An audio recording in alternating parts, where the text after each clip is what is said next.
No dejo a mis hijos quedarse en pijamadas. Y esto no solamente lo va a decir Fernanda, Ok. lo va a decir, y esto lo dice Fernanda porque todo investigador policial que yo alguna vez haya entrevistado a lo largo de toda mi carrera me ha dicho lo mismo. Sí. Tú no vas a encontrar ningún investigador, ningún psicólogo forense, ninguna persona que trabaje en el sistema judicial estos casos y todos te van a decir, no dejes a tus hijos quedarse en casa de otros niños. Y entonces van a venir psicólogos que no, vuelvo a lo mismo, personas que, hay algunas personas que no, hay unos que sí, pero hay muchísimos que no, y que les parece que eso es, viven en una burbuja, ¿sabes? Hablan desde su burbuja en la que nunca han vivido experiencias de abuso, gracias a Dios, en las que viven en estratos y en esferas altas y han estudiado solamente en universidades prestigiosas, que yo también he estudiado en universidades prestigiosas, pero eso no te quita aprender y estudiar e investigar de tu vocación, a decirle a la gente no pasa nada, no, sí pasa. Sí pasa porque desafortunadamente hay muchos.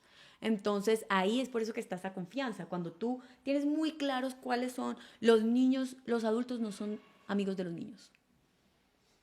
Los niños son amigos de los niños. Mami, y entonces los adultos, cada adulto tiene un rol en la vida de tu hijo. Tú eres la mamá, tú no eres la amiga. Tú eres la mamá y mamá solo hay una. Tú eres el papá, tú no eres el amigo. Amigo es el término que utilizaba la generación anterior porque no existía el término crianza sin violencia.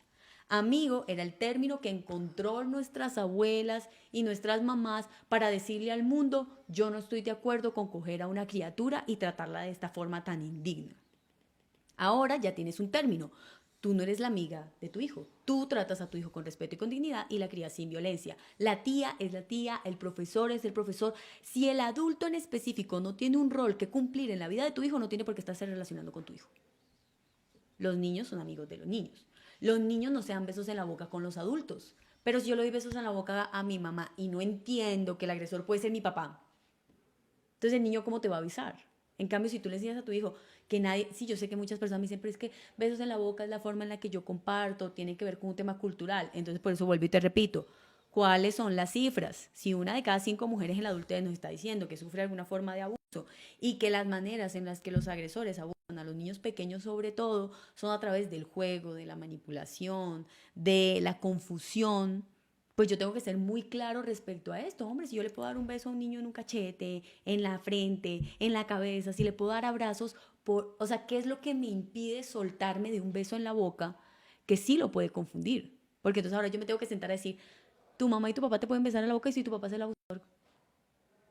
¿Qué hacer en el caso de que el papá sea el abusador? ¿Qué tiene que hacer la mamá? Es una situación muy compleja. Las víctimas hablan y se defienden cuando pueden y no cuando quieren. Entonces, tú me lo preguntas. Yo te digo, bueno, la mamá es independiente económicamente. Primera pregunta. Porque si ella no es independiente económicamente y está casada, por ejemplo, vámonos a las esferas más altas, donde Sí. pensamos que están más seguros y realmente están más vulnerables. Porque en las altas esferas está el que nadie se entere, que nadie sepa que en nuestra familia esto pasó, porque tengo contactos, porque el networking, porque la imagen hace parte de la forma Sí. en la que la mayoría de las empresas de las personas de estratos socioeconómicos altos funciona. O sea, literal, la imagen se te va y se te acabó el negocio. Entonces ellos se quedan más calladitos. Calladito. En estratos socioeconómicos más bajos tenemos otro problema y es que son más violentos. Entonces allá puede terminar acuchillada la mujer. Aquí puede terminar como loca y le quitan a sus hijos.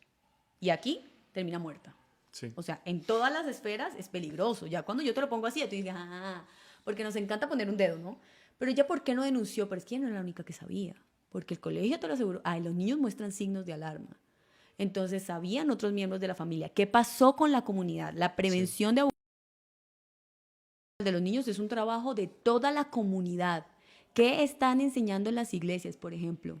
Porque existen y tenemos organizaciones internacionales, interreligiosas, que trabajan en contra de la... Por ejemplo, hay varias que son increíbles. Hay una que se llama Grace en los Estados Unidos que trabaja precisamente, específicamente con la religión cristiana y ahí le enseñan a los pastores a hablar, en vez de estar diciendo, ay, que nada más se tienen que casar con uno y que nunca se pueden divorciar, deja de estar diciendo eso y más bien en todas esas congregaciones comienza a condenar el abuso sexual y dices fuerte que esto sí es un pecado, que si algo te va a mandar al infierno es abuso. de un niño. O sea, los líderes religiosos tienen que mandar este mensaje muy importante, sea cual sea la religión. En los colegios tienen que saber sobre prevención de abuso sexual.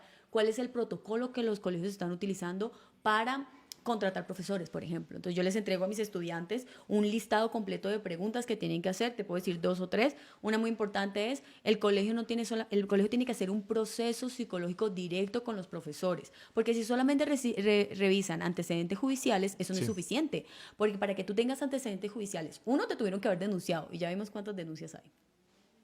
Segundo, tuviste que haber sido judicializado y culpado. ¿Y cuántas veces vemos impunidad? ¿O cuántas veces lo mandaron de un lugar para otro? ¿O cuántas veces pudo haber abusado a un niño y moverse para otra ciudad? Entonces, tus antecedentes judiciales en abuso sexual, mejor dicho, o sea, son necesarios, pero no son suficientes. Entonces, tú como mamá o como papá tienes que Sí. preguntar en el colegio, oye, ¿tú cómo escoges a tu personal? Y entonces el psicólogo tiene que hacerle preguntas al profesor. Oye, ven acá, porque muchos profesores te van a decir que es que ellos no tienen amigos adultos. Y eso no es normal.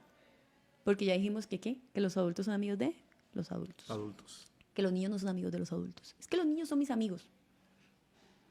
Y eso lo tiene que saber el psicólogo. ¿Cuál es el proceso que ustedes hacen cuál es la rotación del personal? ¿Cuál es la estructura del colegio? El colegio es un colegio que solamente tiene paredes así de yeso, o es un colegio donde, por ejemplo, en el recreo, a pesar de que tenemos 10 adultos por cientos de niños, yo puedo ver fácilmente dónde están todos los niños, o hay zonas donde pudiera esconderse un niño con otro niño o un adulto con otro niño. Inclusive los temas que tienen que ver con la estructura de las instituciones son importantes. Y nosotros tenemos que saber esas cosas para preguntarlas a las instituciones, pero no solamente nosotros como papás, porque no es justo. Tenemos una criatura, tenemos que trabajar, tenemos que hacer una cantidad de cosas y además tenemos que estudiar todo esto. Eso le corresponde al colegio, saberlo y decírnoslo. Pero pues desafortunadamente esa no es la realidad, entonces nos toca aprenderlo, ¿no? Pero también tenemos que saber a quién le estamos exigiendo, porque terminamos nosotros exigiéndonos como papás, Fernanda, que ahora voy a aprender todo Sí. esto, y tenemos, bueno, sí, lo voy aprendiendo, pero tú en el colegio tienes que saber que yo soy la generación que lo está aprendiendo, y que en 3 generaciones tú lo tienes que saber, y a ti se te tiene que exigir, y tiene que convertirse esto en un conducto regular. Entonces, ¿por qué esto es importante? Porque tú me dices, si el papá, pero ¿cuál es la red de apoyo de la mamá? Porque para que la mamá pueda denunciar, ella tiene que tener la certeza de que su familia le va a decir que sí. Porque si ella está casada con un tipo que la mantiene, entonces la familia va a decir, mi amor, esto manejémoslo, esto quedémonos callados. Y luego ella va a su iglesia y pide ayuda. ¿Y qué le va a decir si la persona no está capacitada o es una iglesia de estas que la creó alguna persona que ni estudió? Porque hasta los líderes religiosos tienen que estudiar. Entonces le dicen, no, el matrimonio no se puede acabar, la familia es lo más importante. Y luego se va para el sistema judicial, a la comisaría de familia. Y en la comisaría de familia le dicen, ay señora, qué pena, pero es que si Sí. su niño no está lleno de morados y vuelto nada, la verdad es que estamos colapsados y no la vamos a poder ayudar. Pero no, nadie habla de eso, ¿no? Todo el mundo le echa la culpa a la mamá. ¿Y la mamá qué hizo? La mamá hizo lo que pudo con lo que tuvo, y por eso es importante que este conocimiento lo tengamos todos para que todos entendamos cuál es nuestra labor y cuál es el grupo de apoyo que le podemos dar, por quién votamos en cada uno de nuestros países, porque tú eres mexicano y yo soy colombiana, Sí. o sea, en cada uno de tus países tú estás votando por políticos que te arman infraestructura, o estás votando por políticos que te están hablando sobre este tipo de cosas, o te estás dejando embelezar cada vez que sale una política de educación sexual integral y salen 50 religiosos que, claro, aquí, ¿cómo son los procesos de abuso sexual en las religiones? Esto es un secreto a voces. ¿Cómo son? Abusan a los niños todo el tiempo. Muchos niños son abusados y eso se llama violencia espiritual. Entonces, te toqué, te abusé, pero vamos a tener este secreto entre los dos. Porque tú vas a ir al infierno y yo voy a ir al infierno. Pero para que tu familia no vaya al infierno, no le vamos a contar. Porque ¿cuántas de nosotras tenemos mamás y abuelas religiosas?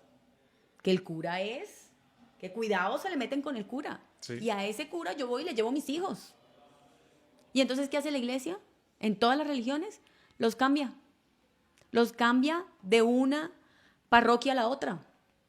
Todo eso está documentado. No todas son así, no en todos los casos ocurre así, pero ocurren suficientes como para que nos podamos meter en Google y meternos en las Pero noticias. no lo quieren abrir, ¿sabes qué? Te voy a decir, la única vez Yo tengo una conferencia que platico mi testimonio de vida, de cómo perdoné y hablo del abuso. Y soy muy duro, pero al final hay una reconciliación. A la gente le encanta la conferencia. Me he presentado en estadios, en escenarios por toda la TAM. La única vez que me han bajado de un escenario, ¿sí? Y me la pienso más para decir el nombre porque creo que es una de las universidades de más prestigio de México, que es católica, pertenece a una orden. ¿Sabes por qué no me permitieron dar la conferencia? ¿Por qué? Porque el consejo supo mi historia y dicen, no queremos que venga a hablar aquí de abusos. Le digo, pero tienen que exponerlo para que sepan lo que está pasando. Yo dije, nomás por eso dije, no voy a meter a mis hijos en esa universidad. Dice.